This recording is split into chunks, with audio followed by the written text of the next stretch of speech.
Welcome, everybody, to today's webinar. We are incredibly excited to have a phenomenal guest with us today. We're going to be covering the journey of Ecovadis, an incredible leading company and one of their phenomenal members of the team who will be really walking us through a case study to highlight how leaders are reducing emissions, in particular through leveraging tools like carbon budgets. But I think that what you'll learn today is that this is absolutely a journey that each of us are on. And from the Clarasight perspective, we always try and showcase phenomenal both leaders and teams and approaches for the purposes of learning, for creating community, and for folks to ensure that best practices are being highlighted and surfaced and shared across a series of practitioners. You should have a poll that has surfaced as you've joined. Please feel free to complete that poll at your own leisure, but that's great data, both for us to surface back to you all and also ensure that we're developing the right content for conversations like today's.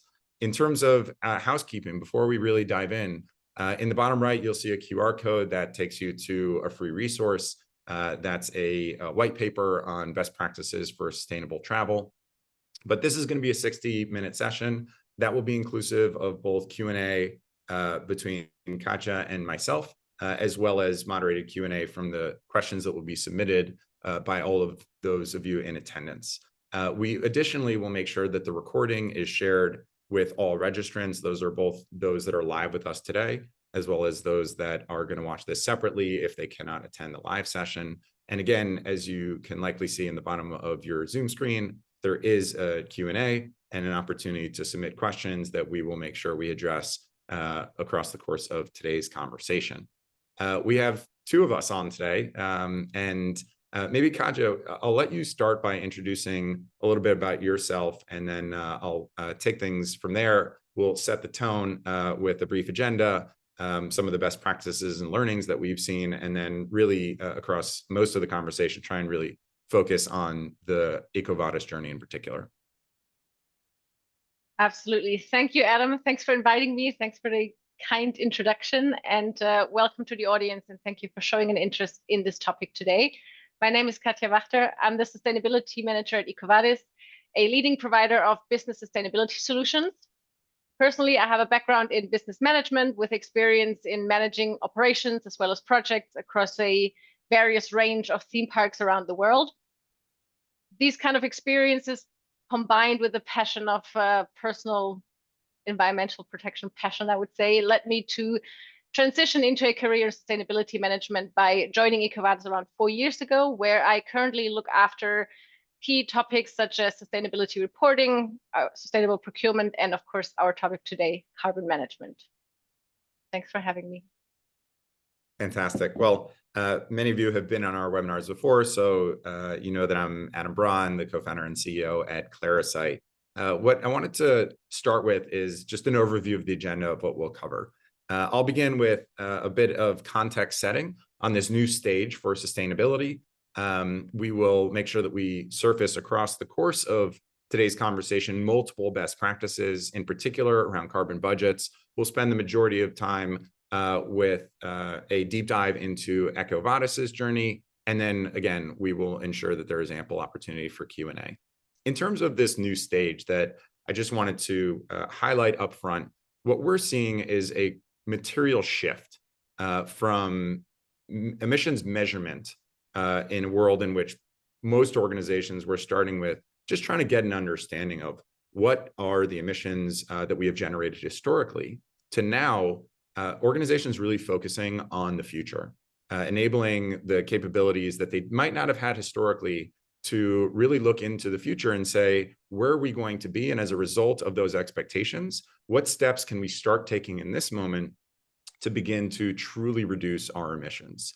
And in the context of this new stage, for those who aren't as familiar with Clarasight, we provide carbon planning and intelligence to enterprises, today exclusively focused on business travel, over time adding in further scopes and categories to help navigate this new reality and the new set of challenges that have emerged.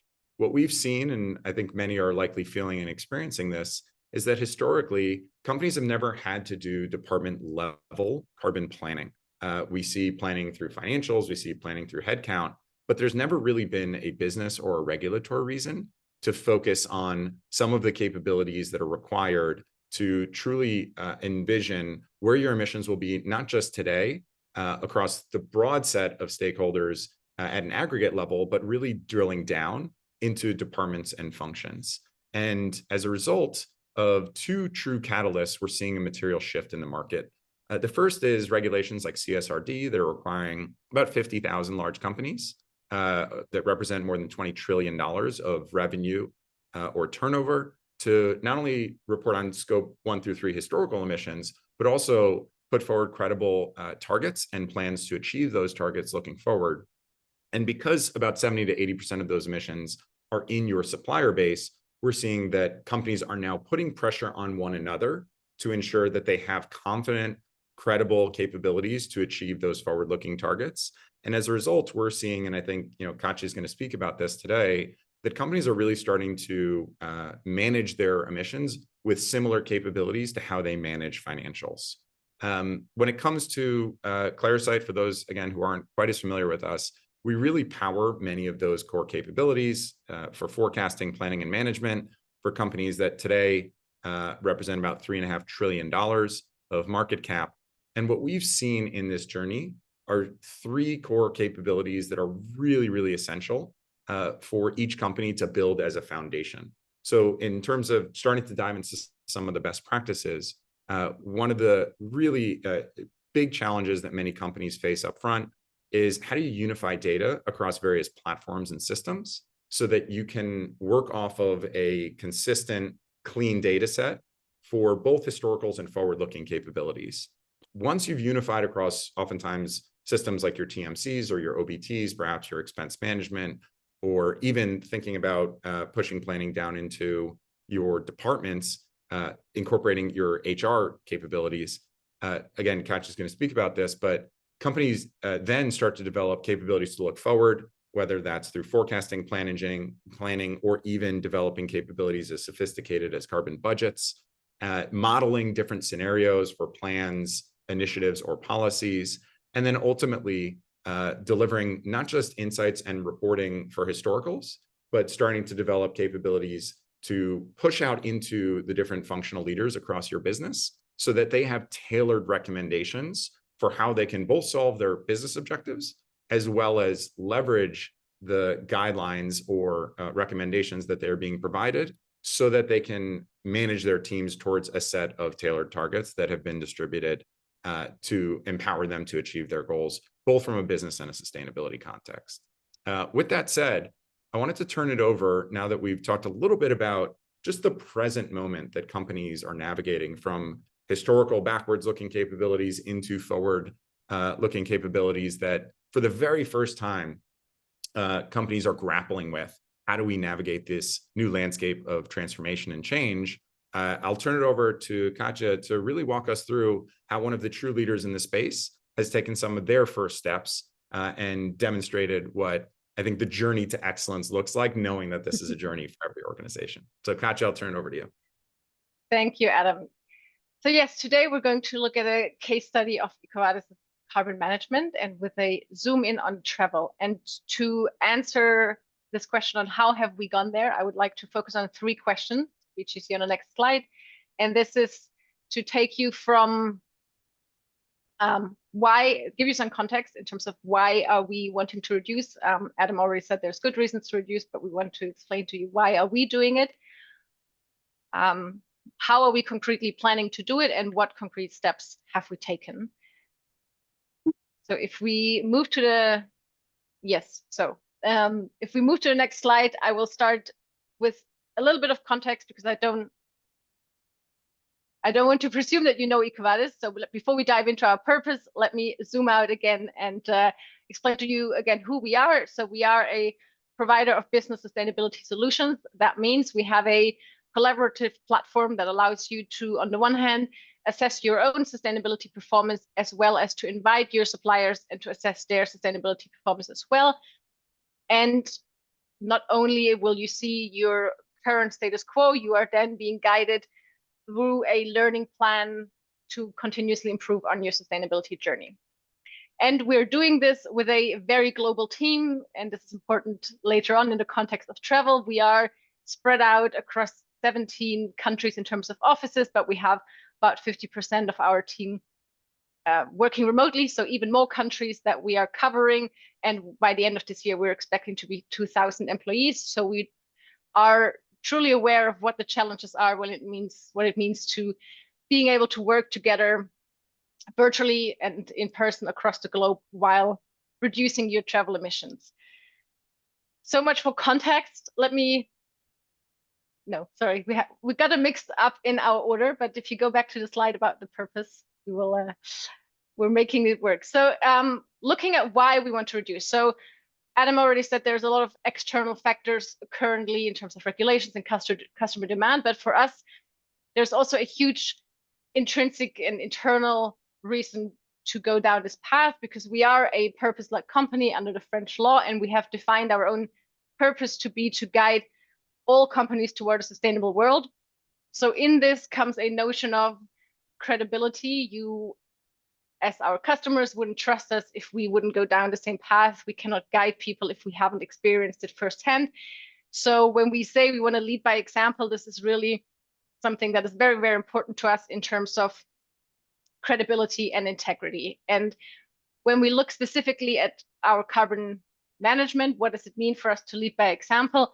We want to really show credible decarbonization. And for us, this means to align our own operations and our supply chains with the targets that were set in the Paris Agreement. So I believe now we have to jump 2 or 3 slides because we have changed the order, but we're flexible. So moving on from why do we want to reduce? We have, as I said, quite huge commitments. We take it very seriously ourselves as we want to showcase to our clients that it is possible. Next step, of course, we need to think about how can this work? And our entire carbon management plan is built around science-based targets, again, aligning with this aspect of being credible. So we really wanted to choose a methodology that we can be reassured that if we do these, or if we take these reductions, that they add up in a meaningful way on a global scale. So we have de facto 2 targets, one for scope 1 and 2, which we will achieve mainly through increasing our effort in sourcing renewable energies, and then 1 big intensity target in scope 3. For a company like ours, a service company, it's not surprising that over 98% of our emissions come from scope 3. And when we break it down, there's really 3 big buckets. We have purchased goods and services, where we try to work with our suppliers in building their capacity to reduce. We have capital goods, for us mainly IT equipment that we buy, where the lifetime of the equipment, trying to achieve reductions. And then the topic of today, we have business travel. For us, it's around 1/3. It varies depending on the year what the actual percentage is, but it's our 2nd biggest category and really an important lever for us to make our SBTi target. Overall, we have set the achievement to halve our emissions per employee until 2030. And to achieve this, we're working with a policy that has 3 different layers. First layer is to really challenge ourselves whether we need to be somewhere in person. So whatever we can take from in-person to virtual, that's emissions and money saved. So that's always going to be our first step. The second step is wherever we can, we want to bring things from air to ground, ideally to rail. That is not always possible, depending on where you are in the world. So the last lever is wherever you have to fly, it needs to fit within your carbon budget. So the carbon budget right now, the way we're using it, is very focused on a small amount of emissions, which in the future, our ambition is to increase that as well. So saying this, or how we introduced the webinar, we really want to be quite operational here, because it can be very easy to say, let's come up with a carbon budget. But once you start working out the details, I think this is where we can really share learnings of the last 3 years. So on the next slide, I've broken down step by step what we have done, but what we're continuously doing every year to set up our budget. And of course, setting the budget, it all starts with the target. So as we said, we have the big SBTI target, but for us, it was important to break it down per category. And we started with looking at benchmarks, seeing what do we feel is feasible, what seems ambitious enough. And we decided that we want to reduce our emissions by 50%. There was a lot of debate in this, and I think one of the learnings is that there is no guarantee that a set target will ever be the perfect target for you. So for us, it was just good to get started with this target, which we saw was in line with what we see from our peers, and we decided on this target and went with it. Basically, that would be my advice for everyone who's stuck in this first step. So once you have your target, it's relatively easy to identify the ambition level, what it means in terms of targets, carbon reduction. So for us, we now know that we want to reduce by 50%, that by the end, our one employee can roughly emit 0.5 ton of CO2. So that leads us to the next step in kind of defining all the milestones in between. And how do you create this reduction pathway? Well, in the beginning, we started very simply from this is where we were, this is where we want to be, and you just connect the dots and start with a linear pathway. However, we very quickly realized this is too simplified, and this is where we started the journey of integrating the budget way more with financial planning and with business planning in general. So we got finance on board and we said, okay, if we want to reduce emissions in linear, let's, for example, look at how will our business grow? How will our revenues increase? How will costs increase? And so we kind of got a feel for what is in the planning for the business, and this is really realistic to reduce at the same level every year. And the answer was no. So things like increases in employees, new offices, we started to take all of this into consideration and have now a way more detailed reduction path than we had before. And of course, way more realistic, and it's being received way better from our peers because it takes their actual flying needs into account. So once you have the milestones, once you know exactly the reduction ambition for each year, it becomes relatively easy to calculate the entire emissions that you have available for the company. This is maybe the only easy part in the entire planning, because the next step is, of course, you have this big bucket of emissions. Now you need to distribute it. And that really, for us, I think is the biggest difficulty, because there is many different ways of going about it. And there's a big aspect of fairness and of business need that factors into this. So in the first years, we started with bottom-up planning. So we basically asked every department to present us with what they think they need. And then we tried to fit our budget on top. We quickly realized that it's very challenging if you start without any restrictions and then you put the restrictions on top. It becomes very difficult to find common ground. So what we are doing now, after we have learned, we have now built 4 different emission categories in terms of employees. So we have low, medium, high, and very high travelers, and all the departments are categorized within that. And we have defined an emission intensity for each of these categories.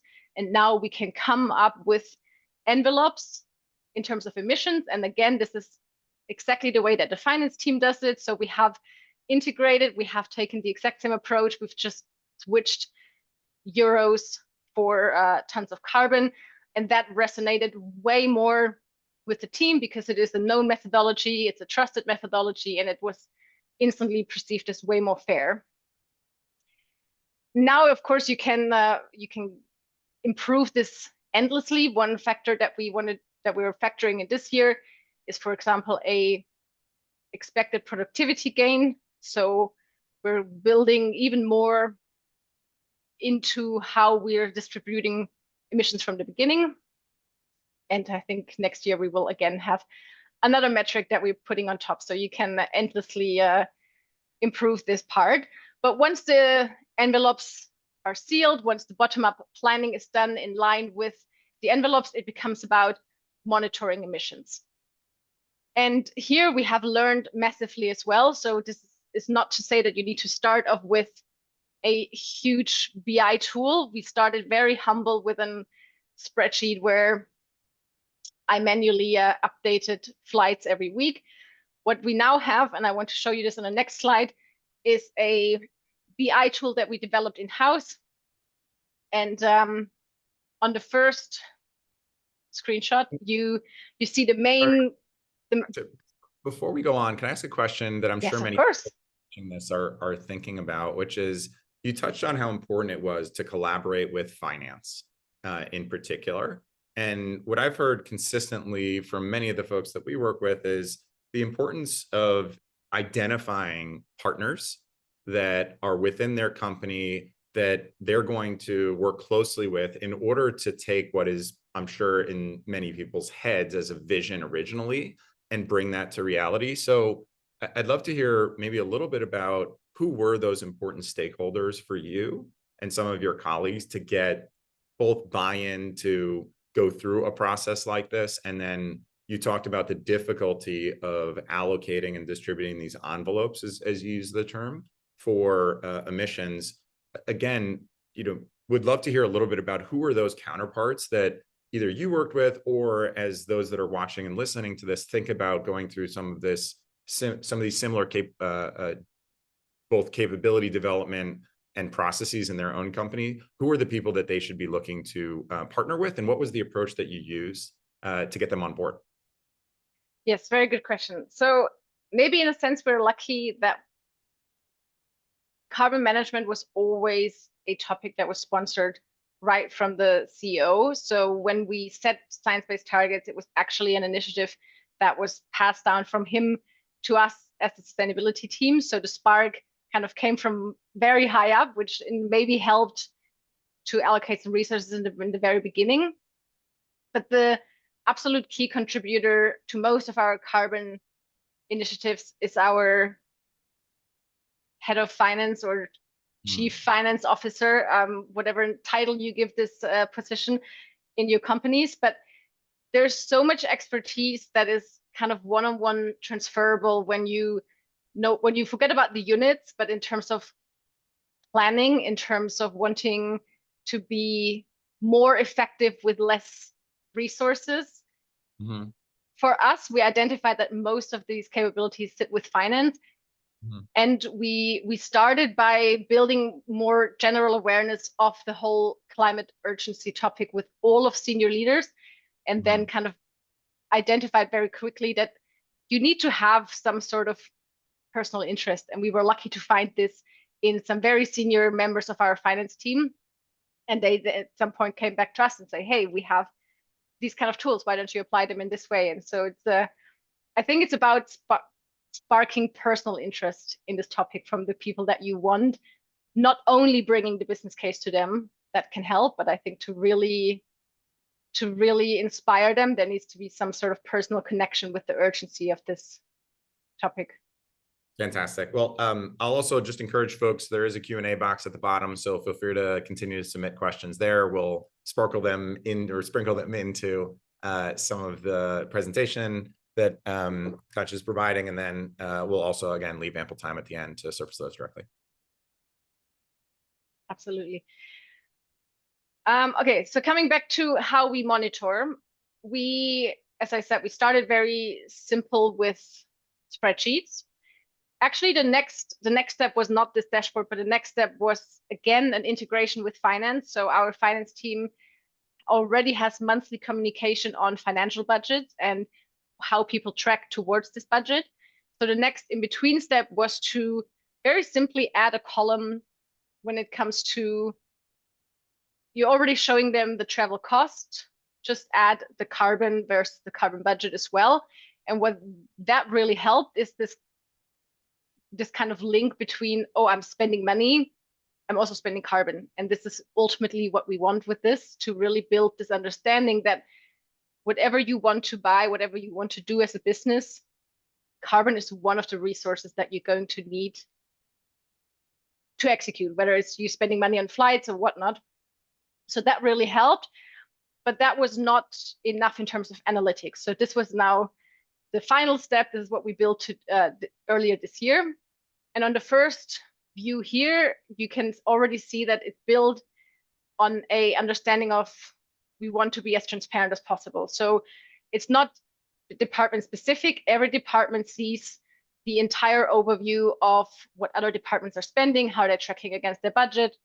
And on the right side, even we're going down to an individual level where if you would hover over the purple dots on the actual dashboard, you would see the individual names and their carbon. So not to point fingers, but really just to be transparent and to hold people accountable for their own emissions.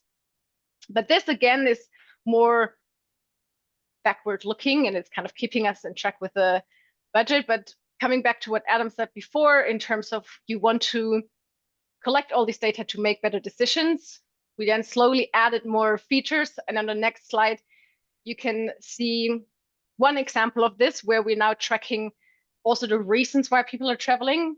It's an endless discussion. Where do you allocate more emissions for client meetings, for project meetings, for internal meetings? And now with allocating, with being able to like slice the data in this way, us as a sustainability team, we can go into these discussions and we can really show them this is where you are allocating your emissions, and is it aligned with the policies that we have come up with. So that is one way to really use data to have good conversations. Another way is on the next slide. And this is one I personally really like, because it's really helping us to make good decisions also very much in the future in terms of business strategy. Looks maybe a little chaotic now, but this is basically a map of all the flights that we have taken this year. If you would filter it down maybe to the top 20, it would become much clearer. And what we can then do is we can put another view on top in terms of where are our offices, where, for example, do we have sales representatives? And if we see that they don't add up, this gives us indications on where should we maybe have an office, or where should we have some remote sales representatives to avoid long distance flights, because our clients are based in locations where we aren't, for example. So this, again, very helpful to go into conversations with senior managers and be very like data driven and informed in what you're telling them. Gotcha. But not to say that you need to start with this. This is a 3-year development.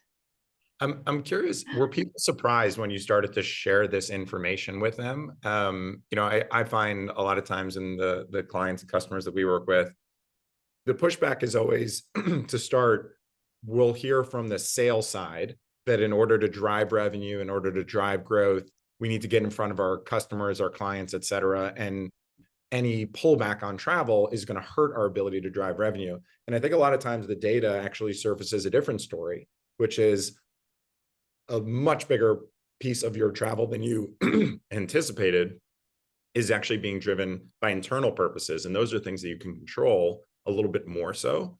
And so I'd be curious, as you were having these conversations or surfacing data to some of the relevant stakeholders, were there any surprises that you all discovered, or did everything match up to the expectations, and how did that inform decision making? Yeah, absolutely. The number one surprise and my favorite data that has surfaced is really that we're using way more for internal travel than what we have thought, even in client-facing departments. Mm-hmm. So that is really great to track, because it is the number one argument, as you said, that we need to travel to meet customers. But ultimately, that's not really the main reason why we are traveling. Mm-hmm. And another factor that during the pandemic, we didn't really focus on where we hire. It was suddenly a lot more, let's find the best talent wherever they are. Let's accommodate for people to be in places where they feel safe and comfortable. And now we're seeing, as you can see the map, there's some kind of locations that are very far away from everyone else. And this is the result of that kind of approach to hiring, which was very useful at the time, but now we understand what impact in terms of carbon certain decisions have. So that was a surprise to some people, that we really need to take this more into consideration when we decide our future recruitment strategy. And another one was that even within Europe, for example, we had very, very frequent trips between offices, which we are now building into policy, that you can not take them by air anymore, because we feel like it's not too much of a burden to take certain trips between our offices by rail. So definitely eye-opening, I think, to start collecting and to look Right, to analyze the data. generate some of those surprising insights that can support the journey to both cost and emissions reduction that actually isn't a detriment to some of the business outcomes that I think folks oftentimes perceive will be impacted negatively, but actually there are very clear pathways to not do so.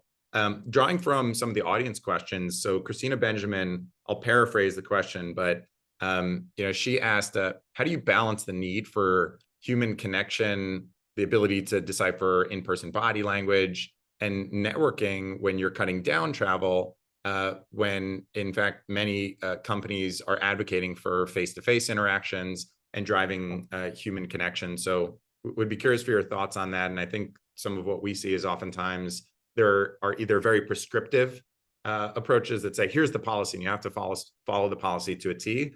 And then I think this is part of the power of carbon budgets, is to say, here's your allocation. You get to determine how you want to allocate the carbon appropriately to facilitate the right connections. But I'd be curious what you all have seen on that front. Yeah, that's a very, very good question. And I think that's one of the key question that keeps coming back. There's two key questions. There's how do we balance reduce travel and increasing revenue, and how do we balance reducing travel and having this, we call it internally, this sense of belonging, like the company culture and everything that you need in personal relations. And yep. We have not found the perfect solution yet. One approach that we are starting to take is we realized that we were very quickly forced into this virtual environment, but we were never really trained how to work in it. So starting to train managers to hold meetings in a different way, in a more effective way in a virtual environment, and that we need to adapt way more than just now we all work from home and we turn on our cameras. That's just not enough in terms of being effective in this really like building team spirit in a virtual way.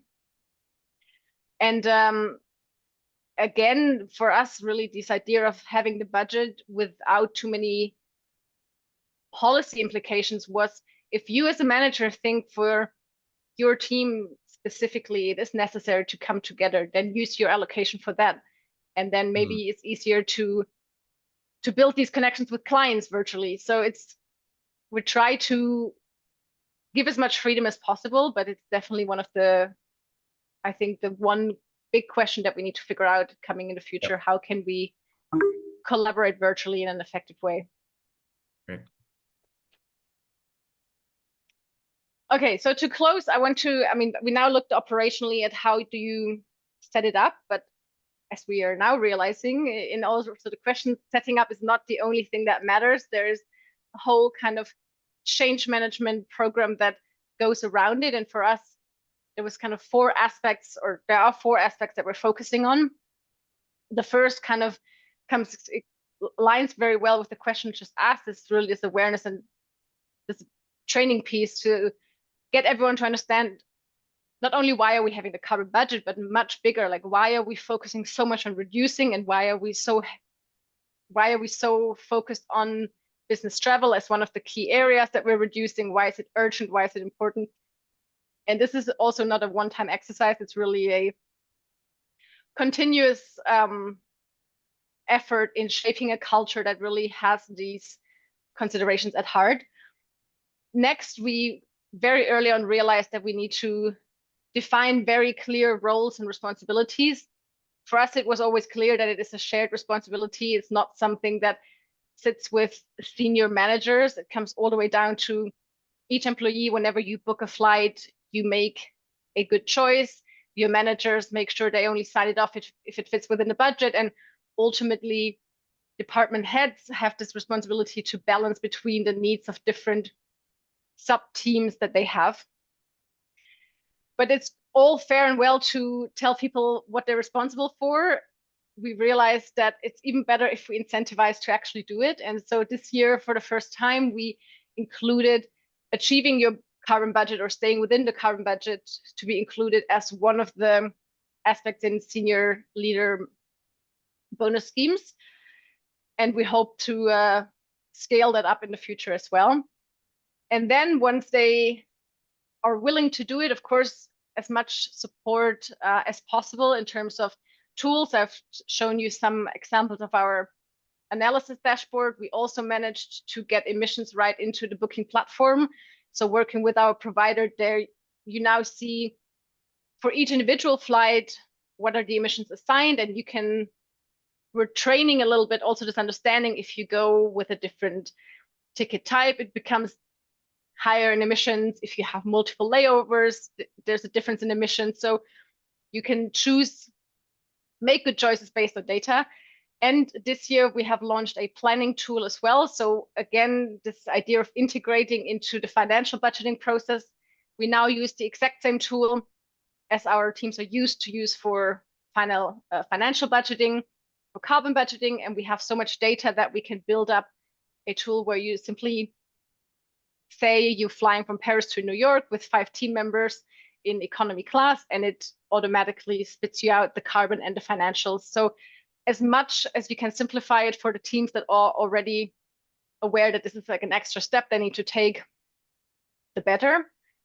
And maybe just to wrap up, if you're now inspired and you want to bring this into your company, or you're already on the journey and you need to be reminded on why it's worthwhile and how to keep going, I just, on the next slide, summarize 3 things that I tell myself and the team to keep focusing on. And the first one seems quite obvious, but patience, I think, is really the key to make this successful. Like in the first year, there would have been a lot of good reasons to just say it doesn't work. Let's leave it alone. But it's really about planting the seed and waiting for the tree to grow, and just give yourself and the teams time to adapt to this new way of doing business. The second one, and I already mentioned this, but it's really about collaborating. So saying it again, finance was the best ally for us, but also HR, office managers, everyone who is involved in changing behavior and shaping culture should be involved in this from the beginning. And then lastly, as much integration as possible. Whenever it's already a different way of doing business, if you can align it as closely with current processes and procedures as possible, it just brings down this threshold to adopting the new way of doing business from your colleagues. And I think they will appreciate they don't have to learn a new tool, a new platform, and they can just kind of do it in the way that they're used to and that the way that they like to work. So these are just some final words from my side. And do you have any more questions, Adam? Yeah, fantastic. So let me actually launch another poll here that we have, which is just very simply about where are companies at on their own carbon journey. And so in particular, wanted to know how many have actually launched or are in the process of launching their own carbon budget. So you'll see that poll surface as we start to move into some of the Q&A. Again, you can submit any question into the Q&A. We'll draw from those, and wanted to provide 3 different resources as potential takeaways for folks, each obviously in the QR codes here. One is, the opportunity to see some of the capabilities that we surface at Clarasight that are quite similar to some of the capabilities that Ecovadis has developed in-house, and through some of their own capabilities. We also have developed a white paper just as a free resource that we want to be additive to each of you that have participated and spending time with us today. And then third, we have developed a carbon budgets working group. We referenced this in previous webinars. Katja and Ecovadis are actually part of it, but that's really just for companies that are actually in the process of implementing to learn from one another. Really a fantastic forum for best practices, sharing, benchmarking, et cetera. So as we dive into some of the Q&A, again, we'll draw from those that get surfaced from the audience. But one thing that I'd love to hear a little bit about is, to what level are you cascading budgets today? So oftentimes when we're working with companies on developing carbon budgets, a really important question that gets surfaced is, do we want to push this all the way down to the individual traveler? Do we want to keep it at the business unit level? We have operations in many different countries. Is at a regional level? I'd love to hear a little bit about, to what level are you cascading budgets, and how did you make that decision? Yes, very good question. And we have actually changed this approach. In the very beginning, we tried to not be too complex. So we did it at the highest possible department level. That was good in terms of having a simple way to start, but it lacked in terms of actual accountability with the people that were actually traveling. So it was way too high level.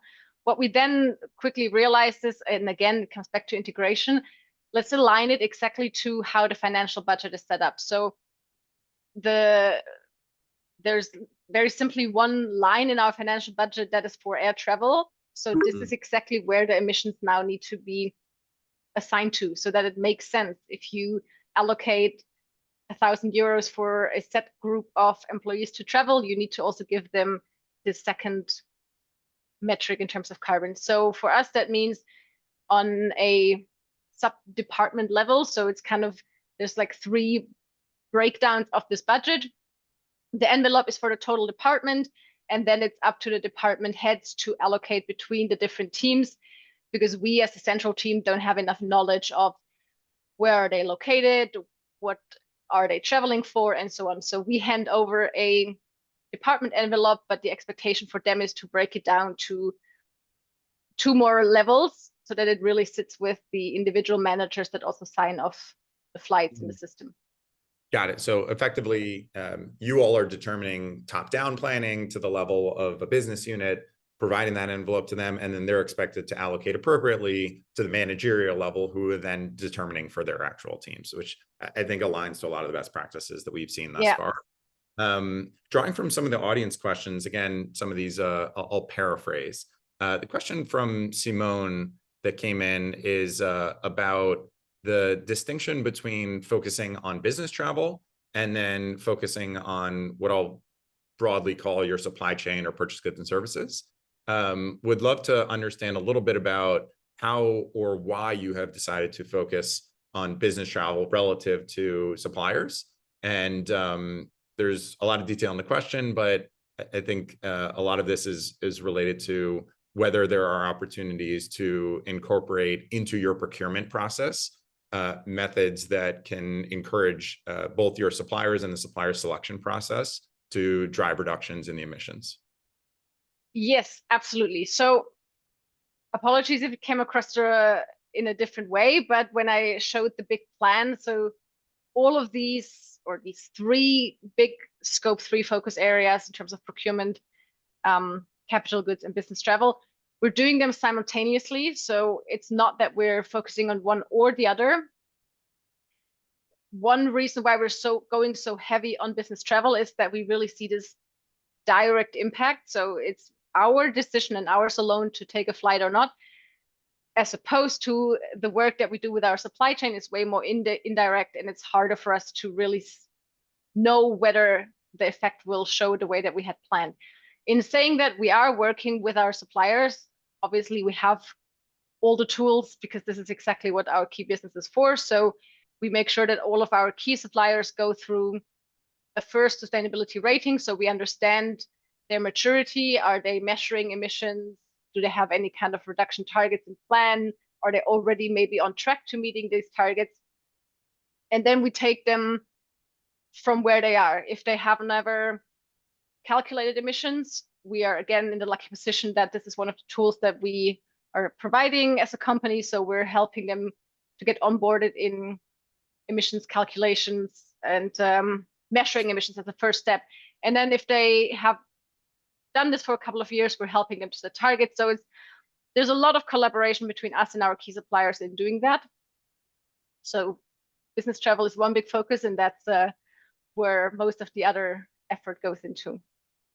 Fantastic. So next question comes in from Ruben. Said, thanks for sharing these insights. What happens if a specific department exceeds the budget, and how do you engage with that department in a meaningful way when that does happen? Good question. So if it happens throughout the year where we're realizing they're getting close to the budget, it starts with a friendly conversation.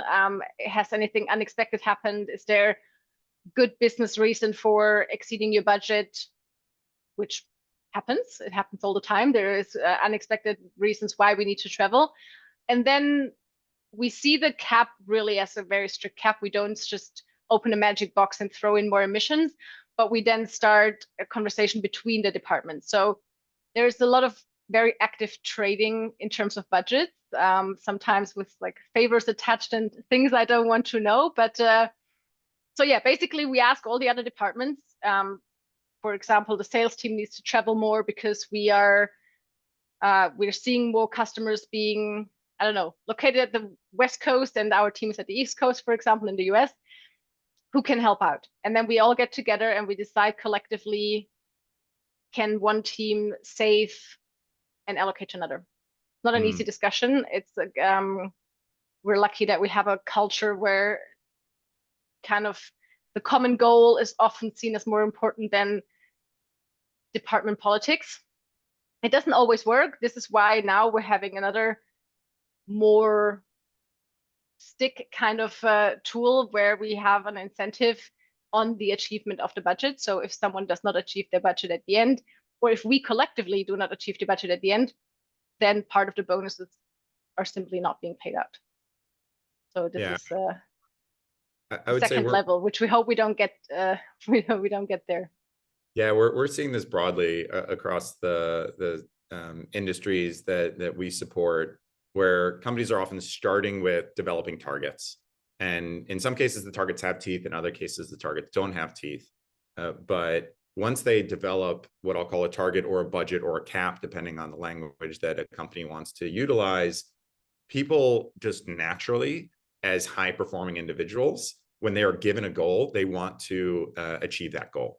And so right away, you start to see material changes in behavior, just knowing that there is visibility around a target and that there's also a shared set of collective buy-in to achieving that target that you are responsible for one piece of, but in aggregate, everyone is responsible towards collectively.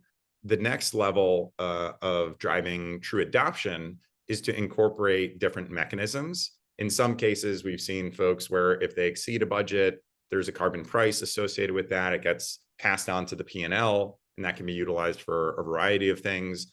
But pretty clearly, the most powerful lever is to tie a portion of compensation to staying within that budget. And like all people, individuals at any company, regardless of mission or focus, if a part of your personal compensation is tied to achieving a certain target, regardless of what that is, you are going to manage towards that goal. And so we've seen that as a really, really powerful lever. Of course, it requires C-level buy-in. It oftentimes might start with just executive compensation, but many companies are now passing this really across the board to lower levels of management onto, in some cases, all employees. To move on to next question, appreciate these coming in. These are fantastic questions. Feel free to continue to send them in.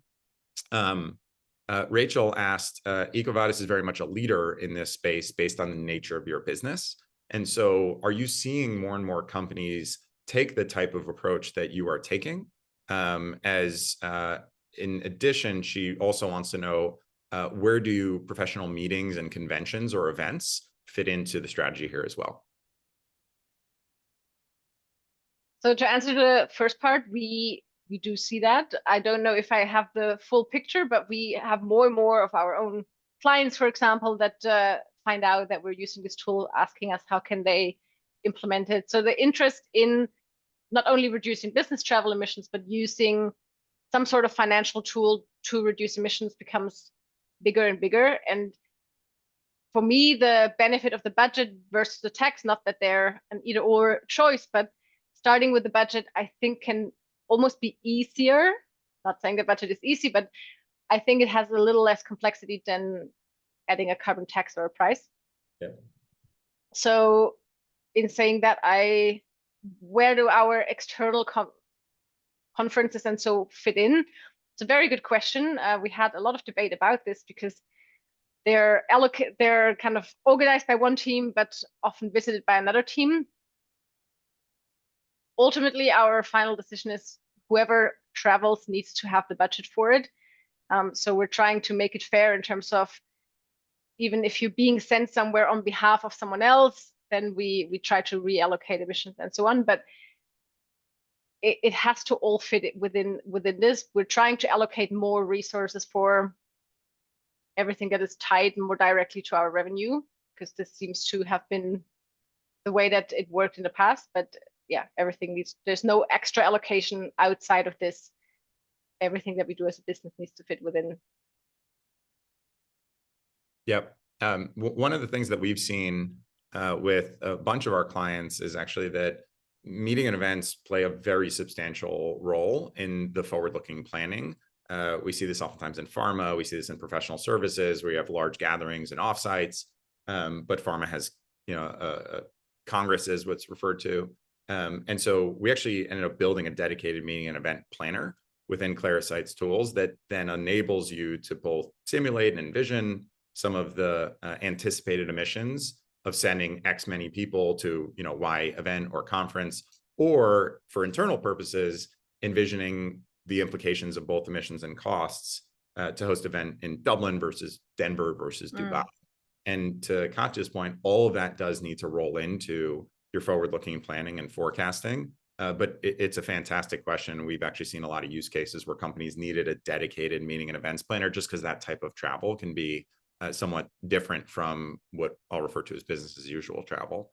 Next question comes in from Claire, and she asks, any advice, and I think this goes to the point of, fortunately at Ecovadis, there is clear alignment around this mission and the importance of this, this work, and not just walking the walk, but really talking the talk. I think her question is, in an organization where there's perhaps more resistance to the type of efforts that you've undertaken, any advice on how you would encourage the C-suite to embrace what in some cases could be perceived as a potentially painful change and or a fundamental mindset shift, but a necessary one? Yes. So maybe we are more lucky, but of course we have the same variety of backgrounds and opinions, I think, that most companies. So I would say two different things. So first, we quickly realized that everyone you speak to has or is influenced by different incentives. So for example, finance likes overall reducing travel because it comes with a cost aspect. Okay, I know sometimes flying is cheaper than rail, but overall the ambition to reduce travel can help us also in cost savings. For example, with sales, we often have this discussion and saying, are you limiting us too much in terms of we want to generate revenue by being somewhere in person, but we're now also trying to make them aware that our own customers are coming for us as to share kind of our best practices. We're innovating in how companies can work together effectively in more virtual settings. So we're really also developing ways of working, which are very much tied to our product because we're selling products to decarbonize. So it really helps also our sales pitch in a way that we are doing all of this ourselves, and it helps our credibility, and it ultimately serves. So kind of targeting the storyline to whoever you speak, I think helps a lot.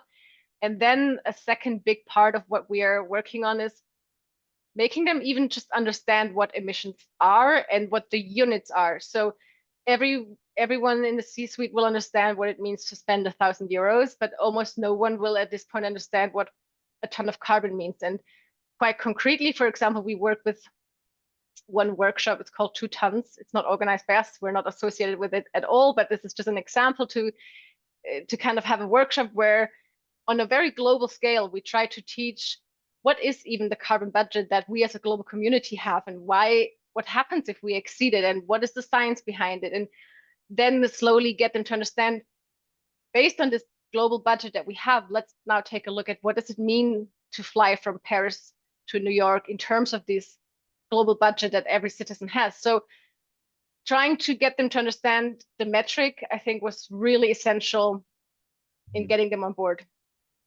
Yeah, I think that's a great point. What we often see at Clarasight is we actually start by working with internal leaders to build the business case first before building the sustainability case, because in winning over some of these important stakeholders, you want them to look at this and say, look, absent of the emissions impact, this is great for business. And thinking about purposeful and intentional travel oftentimes leads to very significant cost savings and operational efficiency. And there's always room for greater efficiency in any large complex organization and business. I think the other piece is what we oftentimes are sharing in the Carbon Budgets Working Group is learning from the best practices of others. How have other peers navigated some of these challenges? Because the nuances and the details of how you present that case to each stakeholder likely should be tailored to them, as you called out. Maybe just two lightning round questions that are remaining, and then we can move into wrap up. Michael asked, what actions within the overall business travel reduction plan have driven the largest reduction to date, relatively speaking? And then Simone asked the second question, which is really around, have you leveraged legal in this journey of developing carbon budgets, whether it's with building language into supplier contracts or corporate governance processes for senior decision making? Very good question. So first one, what has had the biggest impact? I think the quickest impact, which not in terms of emissions, but one of the quickest changes was really a policy change that we made for regions where we saw, okay, here there's really a quick solution because there is available rail connections that we're not using. So now if you can get somewhere by train in 5 or less hours, you're simply no longer allowed to fly. It flags up in the system if you try to book it, whether you want to expense the flight, like it gets raised and you get informed kindly once, but the second time we're not being so nice about it anymore. So that has really helped eliminate a lot of unnecessary flying. Mm-hmm. The second biggest change, and where our heavy emissions come from, are cross-continental flights. So for us now, in the future, focusing more on having hubs instead of these like global teams that are mixed up in terms of geography. That's where we're hoping to see where we have confidence that the biggest lever is in there to look at where do we place our employees. Great. And I think the second question is just leveraging legal in contracts or otherwise. We're using them a lot more when it comes to our supplier. So earlier we had this question, what are we doing in terms of procurement and in terms of purchase goods and services? And that's where legal is a really strong contributor in terms of building it into our supplier contracts, that it's mandatory to report their emissions to us once a year, for example, and that's where we help. Internally for business travel, we don't have any legal aspects. We're really, it's more of a change management and more of a softer approach. Got it. So just to recap some of what you heard today, there are a number of different levers, mechanisms, tips, tools, tactics that you can incorporate. But this has been one, I think, fantastic case study of how a leading organization has really taken the baton and run to the forward of the pack to shine a light on how this work can be done most effectively. It sounds like, as a starting place, you always want to try and ensure that sustainability can be seen as a driver of business value. You also want to incorporate business inputs into the development of your plan that you're going to leverage to model the anticipated needs to develop those envelopes that Katja was referencing, to then disseminate, distribute, and reach alignment on across your business. In addition to that, to the extent possible, you want to implement drivers of behavior change. That's leveraging things like carbon budgets, which we touched on today. For other organizations, they're also incorporating carbon pricing. And perhaps the most powerful mechanism, again, which you heard about, that Ecovadis is now leveraging alongside many other organizations, is to actually staying within those bonuses, tying within those budgets to bonuses as well. And then finally, and perhaps most importantly, it's important that this work doesn't just live with your sustainability or your travel leadership or even your finance leadership. You want to push out the capabilities through both data and tooling and the appropriate resourcing for your business leaders to be able to make better decisions in service of both your business and your sustainability goals. So on behalf of all of us, we just want to say thank you.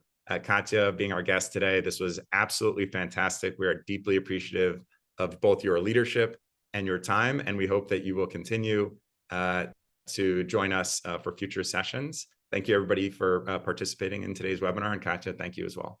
Thank you for having me. Thanks for all the great questions. And reach out if you have questions after this as well.